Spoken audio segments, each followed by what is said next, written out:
California Aqueduct is an incredible construction, a superhighway for water that stretches over 400 miles across California. Just incredible. But this man-made river was hiding secrets that I finally uncovered.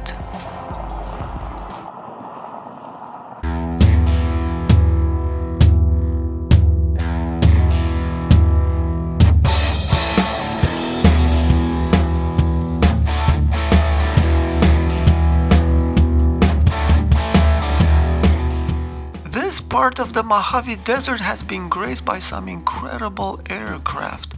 It is home to Edwards Air Force Base and a few other installations. Nearby, we have the spaceport. I spent decades supporting the defense industry, and towards the end of my career, I got gripped by the strangest ideas of all. The possibility that the Earth is actually flat. Very strange. In retrospect, it was inevitable. I had seen too much. I moved around, worked on so many different projects across the country, and I've seen things I couldn't explain. And then all of a sudden, they started making sense. It was the flat Earth. In grad school, I researched electromagnetics, and I soon found out this skill was highly sought after by defense contractors. And so I had a blast jumping from contract to contract, going from one end of the country to the other. Life was great. And then one day I got a call. They wanted to interview me for a directed energy job, and some folks from around the Pentagon called, and I had a good chat with them, and they said, okay, somebody will contact you from HR and bring you for an interview. I was enjoying my time in Florida and kind of had mixed feeling about changing jobs, but anyway, since these people called, I said, yeah, let me see where this goes. At least I'll get a free, trip, go for an interview. So the next day, this lady calls and she says, when can you come to Las Vegas? And I went, what? Las Vegas? I thought you guys were in, somewhere around the Pentagon. I just talked to some guys. And she said, I don't know anything about that. I was just instructed to bring you to Las Vegas. I thought, oh God, I know exactly what this is all about. I watched the History Channel. Anyway, I lasted only a few years. Quite demanding work, takes a lot of time out of your day, and I have nothing but respect for all the people that support out there. And I couldn't wait to get off the range, but that experience ushered me into the world of electronic warfare and signals intelligence.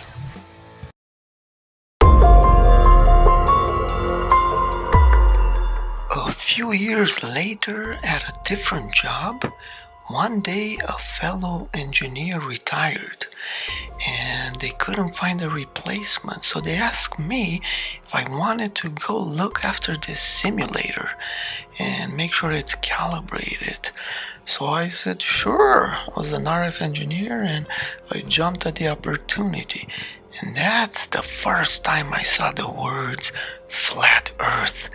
Right there on one of the first dialog boxes that opened up, there was a checkbox. Do you want a flat earth or not? And I thought, what? That's very strange. Why in the world is that there? Around this time, I clicked on my first flat earth video in YouTube, and I was like, what? This is crazy. Do people mean the earth is flat not locally but globally? I mean, instantly you're thinking, what? That doesn't make sense. What? That's kind of crazy. So I started to talk to my fellow engineers and kind of joke around a bit tongue-in-cheek. And I used to tell them, hey, NASA is hiding the flat Earth with fisheye lenses. Yeah, they're doing it on purpose. I was toying with the truth, but in reality, truth was toying with me. Then one day a fellow engineer said, hey, what's the distance to the horizon from our altitude? So I did the calculations and told them. Then they said, you might want to come over here. We were testing a payload and we're receiving signals. And one of the air route surveillance radar was picked up, and of course, this is standard theory. You can move about and you get different direction to signals, and then you can triangulate your location. Standard direction finding techniques. Anyway, he was processing all this data, and he didn't filter. Usually we filter because we're interested in signals, in the vicinity. But he didn't filter anything, and all of a sudden he picked up signals like way out there, almost, if I remember correctly, 2 times the distance to the horizon. And this graphic is exaggerated. I'm just showing you this graphic. I don't want to reveal any sensitive information, but yeah, the green line kind of shows the direct line of sight. So how can you pick up a signal around the curvature of the Earth? And I was like, oh my goodness, we got data at our fingertips. Oh my God, And that's when I got really interested into what was going on. What is this flat Earth phenomena? So radar waves bend. That's the standard theory. That's what everybody talks about. But I started to get a little bit more curious, and I was doing a lot of thinking. I started reading papers. One of the first papers I read was this one, Measurement of Variations in Atmospheric Refractive Index with an Airborne Microwave Refractometer. And I highlighted in red their introduction. Experience shows that meter and centimeter length electromagnetic waves are propagated far beyond the horizon, with a field strength much greater than what can be accounted for on the basis of standard diffraction theory.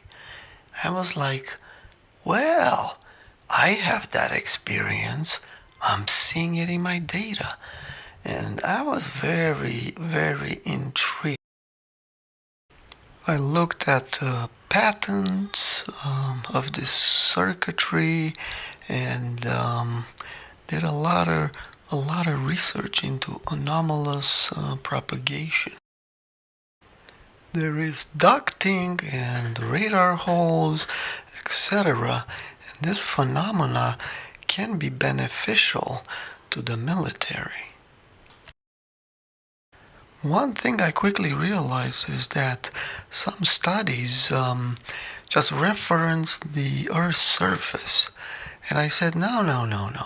You have to prove that it really bends. Measure that index of refraction. And it's really a hard problem.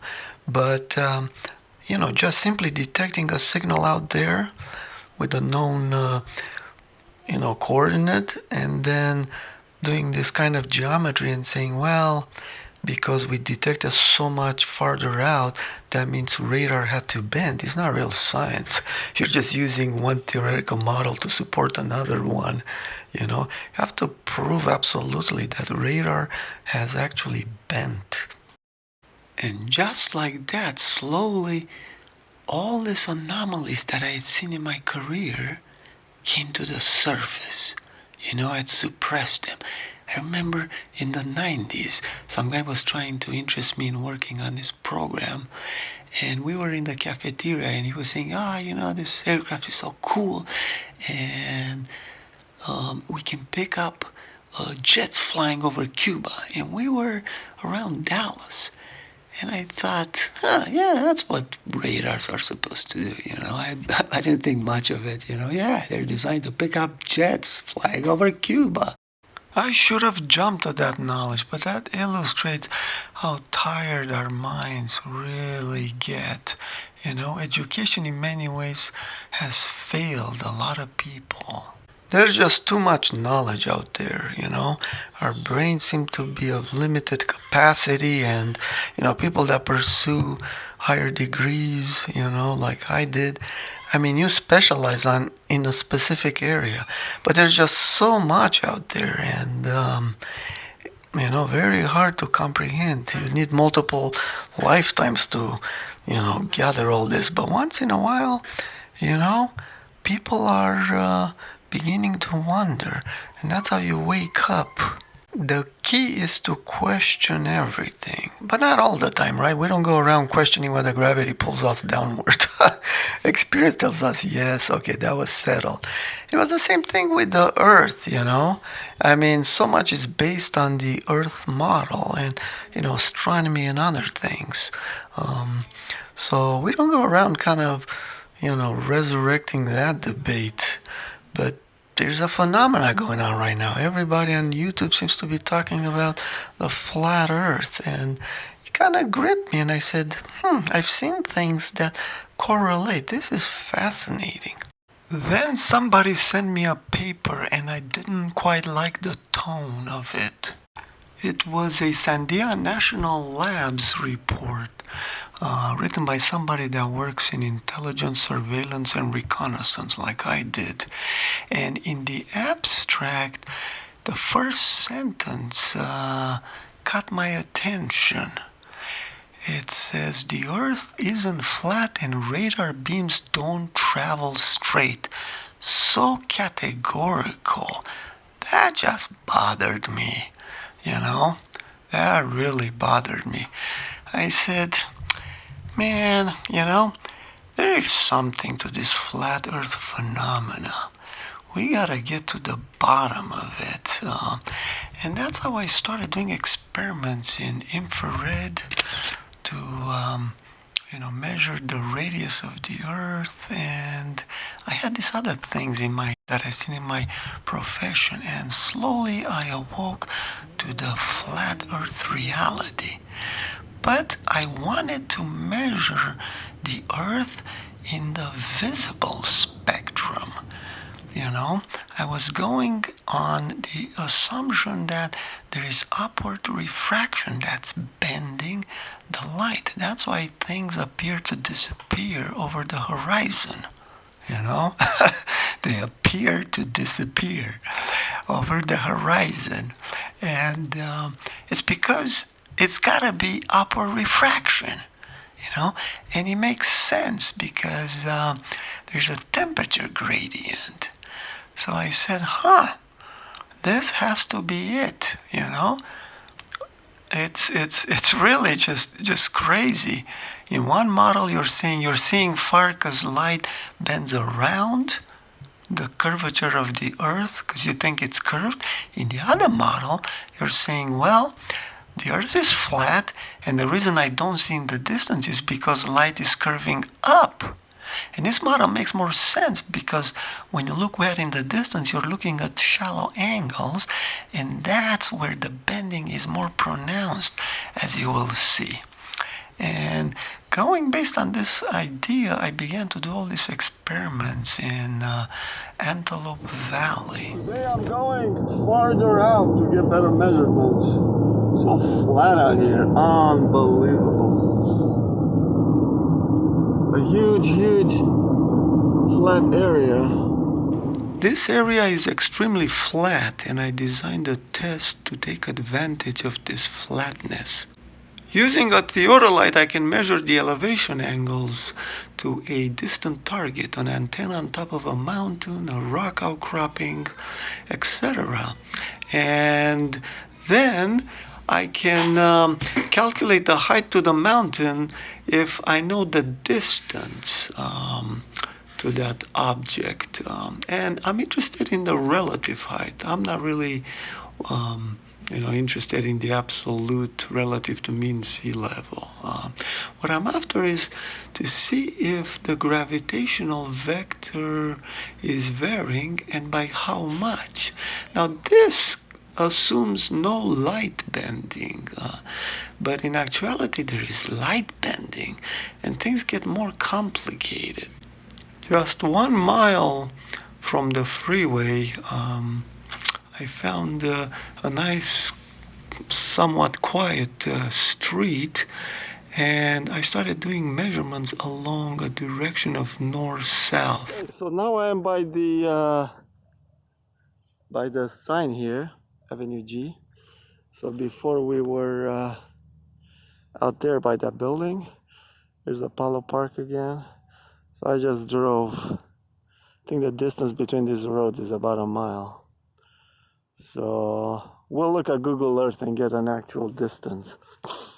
So this is just an example of one of the measurements that I've made out there. I'm not going to show you everything. This video will get too long. The process is very simple. You level the tripod and then you align it and you read the measurements. And I did both forward and reverse measurements to minimize the error. And I'm sighting a building right next to that antenna. And it was clearly visible, a good target to align to. Here's the results of the first data set. The results are very intriguing. I measure the radius of the Earth between segments, and sometimes it's way above and other times it's way below. I also kept track of the time and I correlated to a temperature graph from the city nearby, and started to wonder whether me jumping around, as you can see in the time column, not everything is in a consecutive order. So still, I was puzzled by the jump between point 1 and 2. The measured height of the target varies by 40 feet. That's just incredible. We're moving along a somewhat flat surface here that doesn't vary by more than, plus or minus 1 foot maybe. At most, and we're measuring a 40-foot difference. Wow. Let's have a look at 3 models that will get us thinking about what might be happening. The first model is a ideal flat Earth model. If you think about it, the surface is flat, the vectors shown in blue, the gravity vectors, are parallel to each other, and there's no refraction. And under this ideal condition, as we move our theodolite from one position to another, and we measure that angle theta, the elevation angle to the target, right, should produce the same height of the target. But as we saw, we're not getting the same height. So something is going on. Either there's refraction or those parallel gravity vectors are bending, or maybe both. In the second model, we introduce light bending or refraction, and it has to be upwards. Look at the blue line, it's curving up, okay?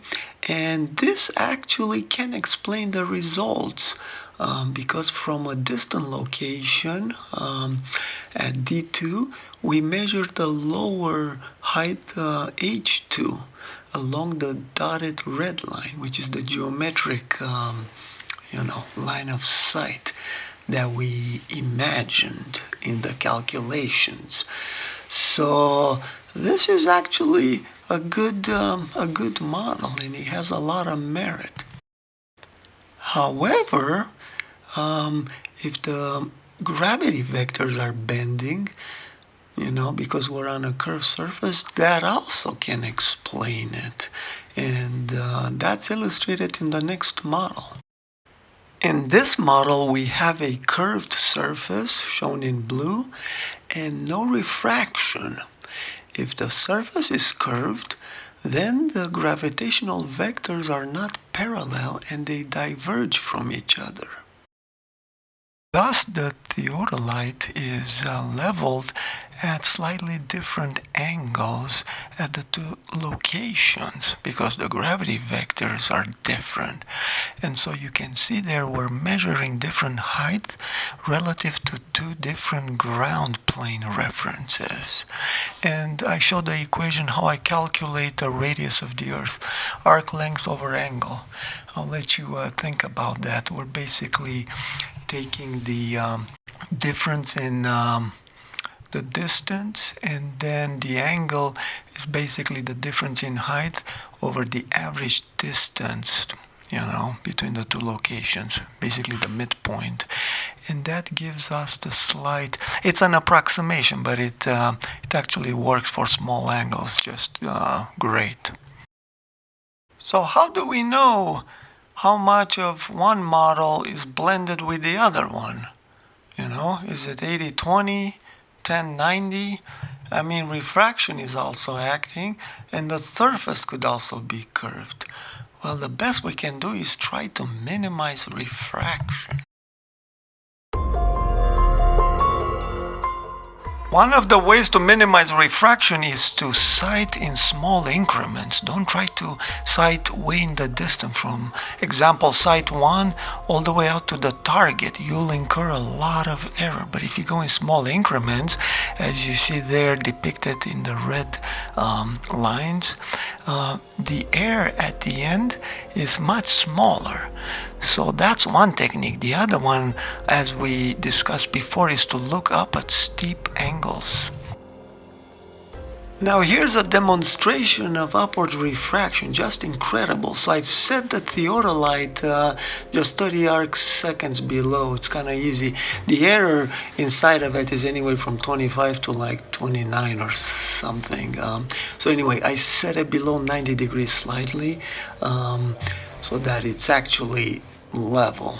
And looking out through it, look at this apartment building out there, right, just to the right of the center. You see that?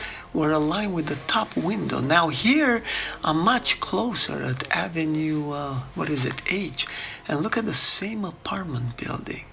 Wow, we're pointing to the fence, right? Maybe 20-30 feet below where the other crosshairs were. Just incredible. So this illustrates there is strong upward refraction at low grazing angles. So we don't want to measure too far out. We want to go in increments. And another technique is to increase the elevation angle to minimize refraction. And we know that's true from Snell's law. There's a gradient here, so looking straight down is actually the best. And we'll talk about LiDAR and satellite imaging in another presentation. Pronounced refraction at low grazing angles is responsible for the mirage, and also look how the cars appear to go behind the curve. Just incredible. This road is extremely level up until a few miles out, and then it slopes up. Notice all the cars. And this poses a constraint on the elevation angle that I was able to measure. The aqueduct is a much better location for these types of measurements, but before going there, I decided to do one more set on a better day and much quicker.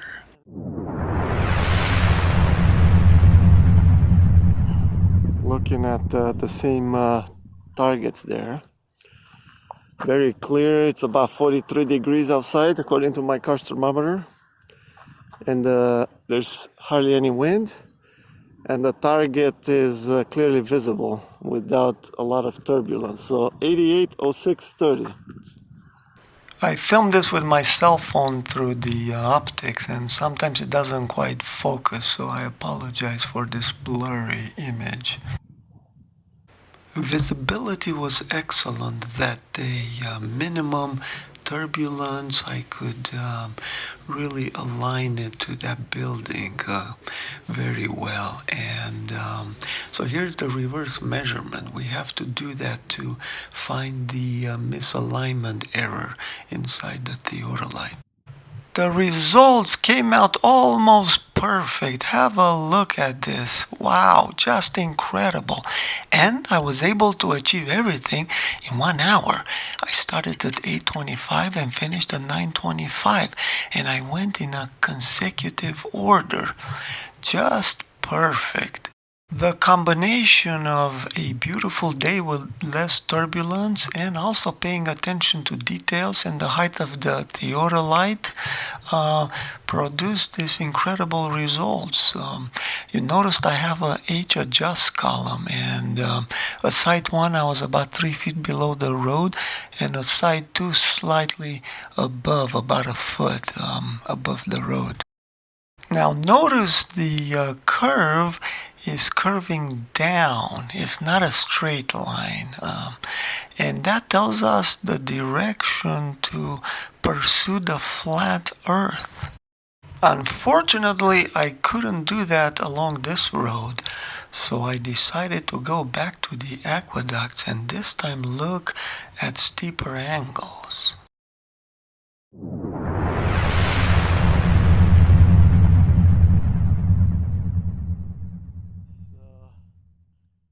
I chose Cummings Mountain as my target, clearly visible in the distance. Since I'm measuring at elevations about 1.3 degrees, which is lower than 3 degrees, where I estimate the radius of the Earth is about just right compared to the accepted value, I expected to measure a smaller radius of the Earth. And that sort of came out of the measurements, but something else occurred. A transitory result that lasted for 2 consecutive days. When I graphed the data, I noticed this strange inflection in the curve in the wrong direction from what I expected. I began to feel as if reality was toying with me, mocking me. So I decided to go farther out in both directions to really see how this curve plays out. Set number 2 only deepened the mystery. In the top chart, we observed the same curve for sites 1 through 4. Just incredible. This was on a different day, different temperature, yet we get the same result. Very fascinating. In the bottom chart, plotted over the whole range of values, you can see that things look a little bit different when put in perspective. I began to wonder whether this might not be a gravitational anomaly, a local gravitational anomaly. The optical lever in this case is about 34 miles, so it's very sensitive. It picks up the slightest variations in the gravitational vector. Years ago, I visited the Cosmos Mystery Area in South Dakota, and I was just amazed. I was chosen from the group to go up where those girls are standing because I'm fairly tall. And I tell you, when you sit in the disturbed field, you see a bigger distortion than you observe from the outside. From the outside, you can tell they change height slightly. But when you're in it, wow, it is amazing. I remember looking up at the person next to me, and then we switched position. Then I was looking down at quite a steep angle. It just blew me away. I was curious if this gravitational anomaly would persist for yet another day, so I came back to do more measurements.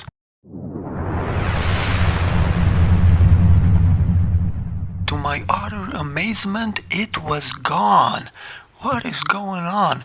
Now this time I chose to measure 2 targets close together but at different elevations, so I can do a comparison to see if it occurs in one but not the other.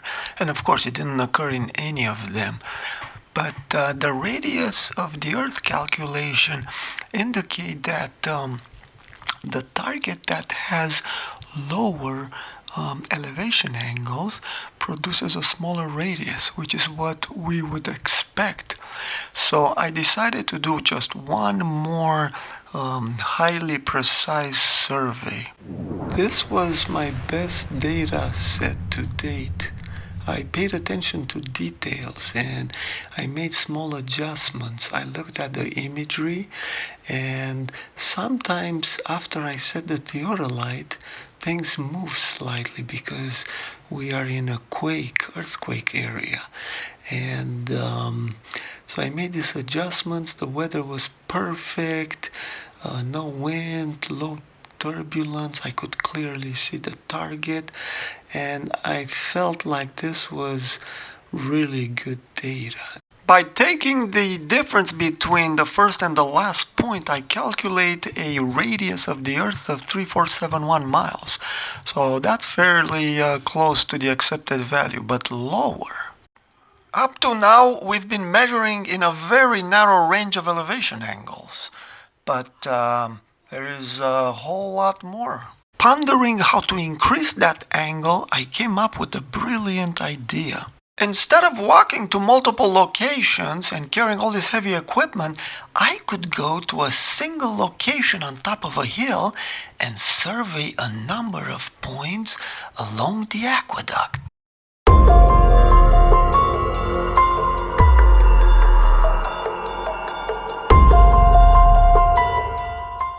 From the top of the hill, I surveyed 9 locations along the aqueduct.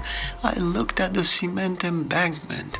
My horizontal reference was a distant airport tower, and that helped me triangulate my position more accurately. I chose well-defined features that I could identify, like a pipe holding the ladder going down in the water. And in rapid succession, I went along and gathered lots of data, so the temperature would be constant. I looked at pipes, and I went all the way out at about 0.5 degree elevation angle, from about 7.5 degrees, so a nice spread in angles. But the results were simply disturbing. The measured height along the aqueduct seemed to match the curvature of the Earth, but with a slightly steeper curvature, which makes sense because water has to flow downhill. That just blew me away. I said, what in the world? Now I had to adjust some values slightly after looking at the imagery. There is some seismic activity that's present, so I had to record things really quick. But I had to replicate this because I couldn't believe my eyes, so I went back another day. This was an even better data set, very smooth. I was very impressed. It was a clear day, and I thought, this is it. I have to find out what that slope is. So I went to the internet. A quick Google search revealed that the slope of the aqueduct is on average 3 inches per mile. So I went back to my spreadsheet and I tried it out. Here we go. Let's go to the aqueduct slope. Put in 0.25 feet per mile. That's 3 inches per mile. Boom! Look at that. Oh my God, just perfect. I was quite agitated. I said, man, I should have never bought that theodolite. But I am committed to science, and I was on a mission. And when we're at our lowest, that's when breakthroughs are about to occur. The still small voice whispered, hey, you measured a man-made structure. I thought, yes, that could be it. I don't know why I didn't think of that before. I guess I had heard that surveyors don't really concern themselves with the curvature of the earth because it's in the noise. But that's only for short distance surveying. But long distance like the aqueduct, they have to. But then in desperation, I devised my last experiment. I decided to measure the water level in the aqueduct and walk downstream. And what do you think we're going to find? Think about it. Do you think it's case 2, where the water level is constant, which is what we would expect? Do you think perhaps maybe it's higher or perhaps lower? I didn't know what to expect. I said, wow. It has come to this. Unbelievable. I didn't trust what I was seeing with my eyes anymore to the theodolite. I said, is there refraction? Is gravity bending? Are we in curved space-time? I was really troubled, and it was quite a walk.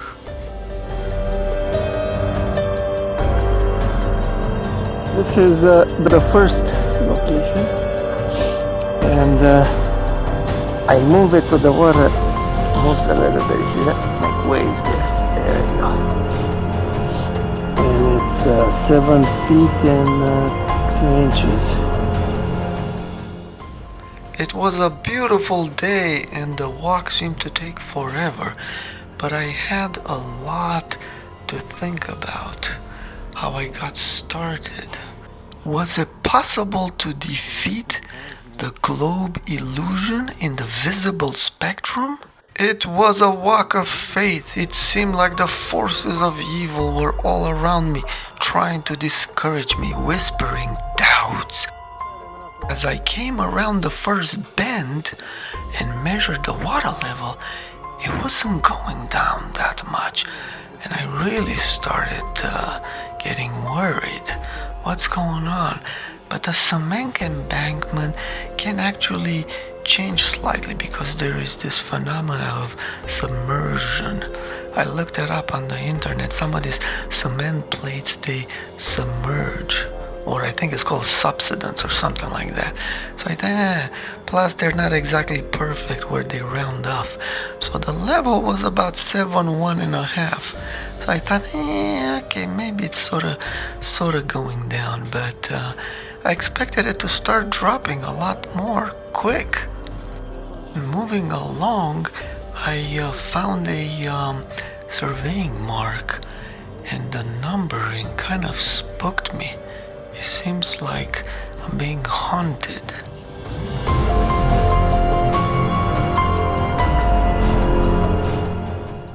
The more I walked along, the more uncertain I began to get. I wasn't sure what I was going to measure. I was very curious. What would I measure? What's the water level?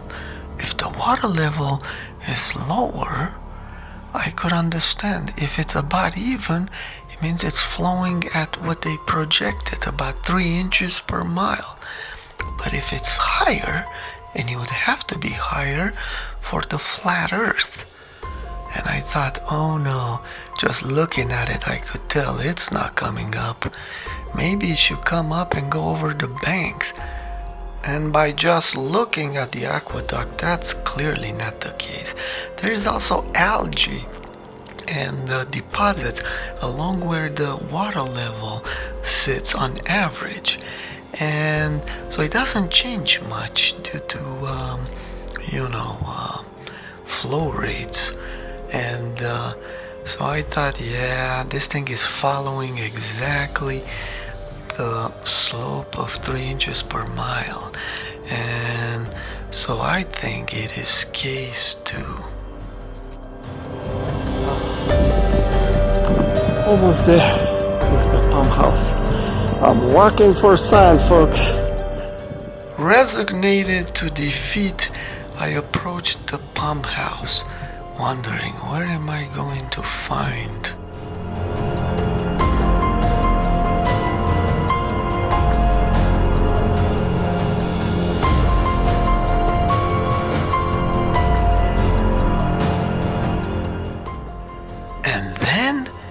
glimmer of hope. The water level appeared to be significantly higher. Okay, so we're by the pump house now. Here's the pump house, right?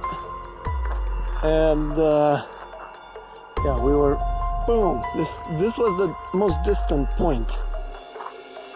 And I used to aim around here. Gosh, the sun is shining. So there we go, right there. You see that? I'm moving in the water.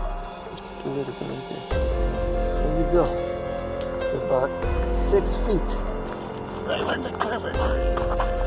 See that? It's about 6 feet. The water level has come up, folks. Case number 1.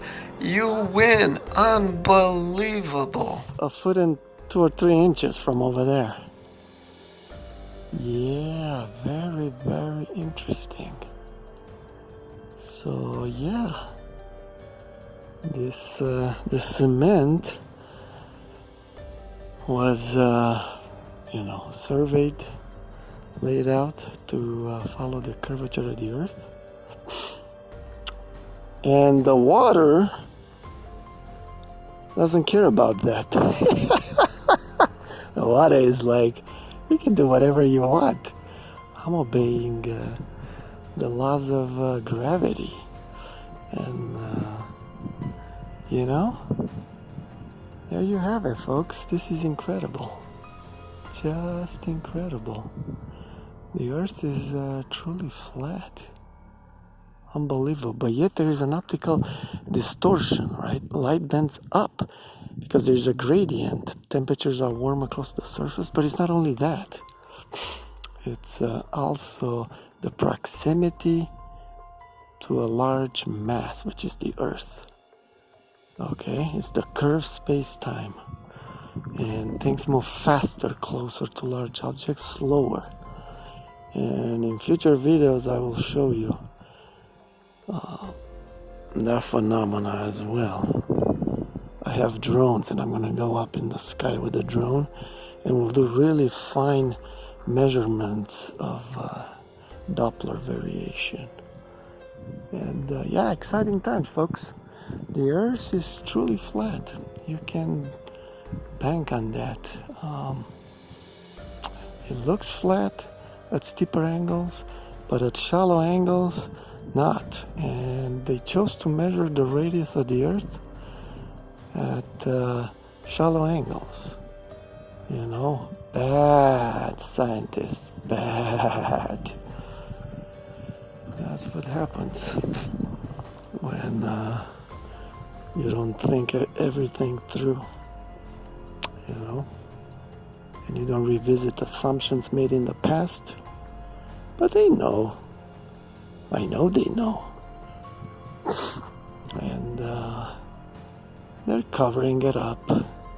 They don't want humanity to wake up to the fact we live under a dome. And, holographic universe. It's a backdrop created by the Almighty. They're watching us right now. Hello, I'm here.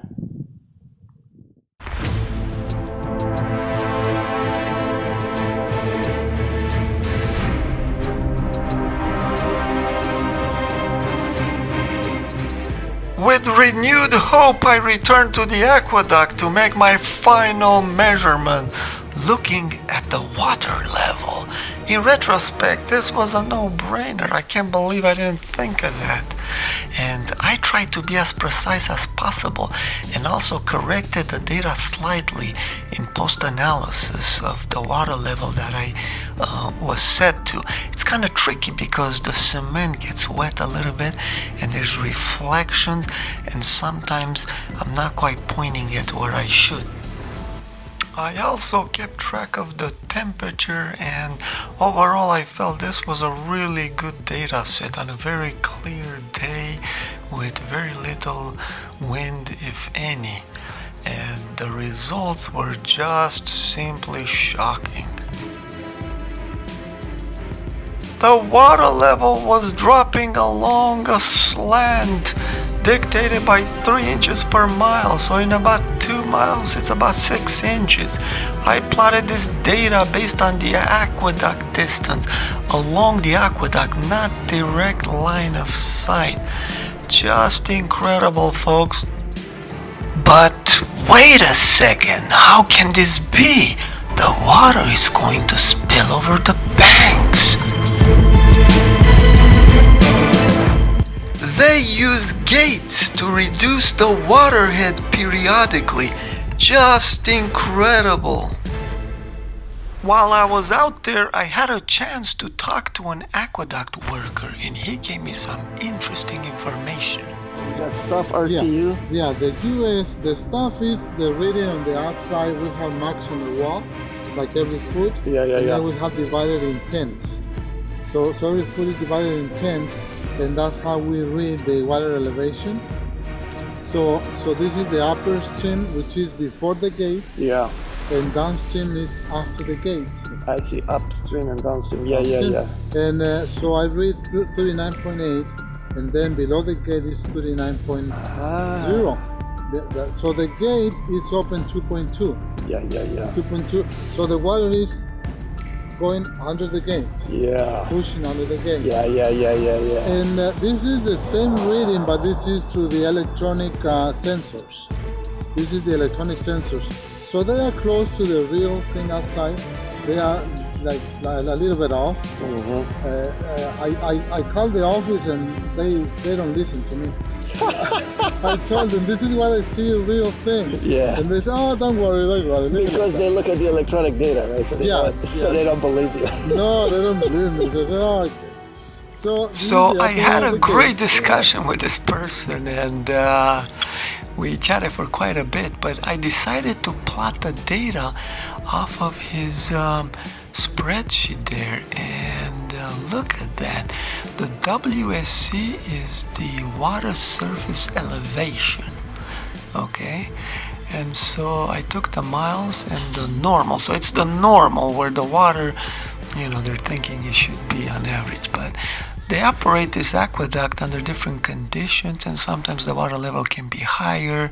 One other guy I talked to on a different occasion was telling me how there's a delay of like 15 minutes when they open gates before it propagates, and there's diversion areas for water. There's some lakes, and it's quite a fascinating, system. So anyway, I gained a lot of insight, and it finally started to make sense. They're using these gates to, control the water. Otherwise, you're gonna have some real issues. So there you have it, folks. Just incredible developments. I hope you've enjoyed this presentation and have gained a new perspective on this incredible aqueduct. It's quite an interesting construction. The more I read about it, the more impressed I am. It's quite vital to Southern California and other communities. It brings water, much needed water. So what do you know? The flat earth is there. Just incredible. Make sure you folks subscribe and have notifications enabled, because I am planning a lot of videos. I just can't wait to get into space imagery and other things. I am loaded with information, and when I get time, slowly I'm going to put out more videos. These are exciting times, folks, very exciting. He that sitteth upon the circle of the earth will open the dome soon. The Bible says the heavens will roll away like a scroll, and every eye shall see him. It's true, man. The earth is incredibly flat. Just unbelievable.